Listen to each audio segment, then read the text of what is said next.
आणि मी ठरवलं की बस, माझी माणसं आहेत ना, ती मी मला पूर्वी ना मी पीपल प्लीजिंग करायचे असं मला वाटतं, की जाऊ दे नाहीला वाईट वाटतं, जाऊ दे नाहीला वाईट वाटतं.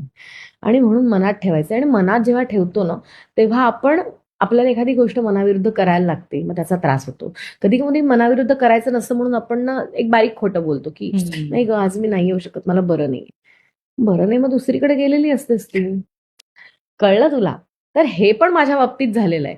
पण मी म्हटलं, की ठीक आहे, मला आत्ता नको आहे. हे मी सांगितलं, समोरच्याला फार तर काय होईल? वाईट वाटेल. हर्ट होईल. It's okay. समोरच्याला हर्ट होईल म्हणून मी मला स्वतःच्या बॉडीला हर्ट करून घेऊ. मी त्या दुसऱ्या माणसाला सांगितलं, असं आहे. मला खरंच त्रास. पण मी खरं बोलले ना, मी माझ्या मनातलं सांगितलं, त्या माणसाला माझ्यावर विश्वास जास्त बसेल. So I started dealing with my body in that way. आणि आय थिंक थिंग्स चेंज.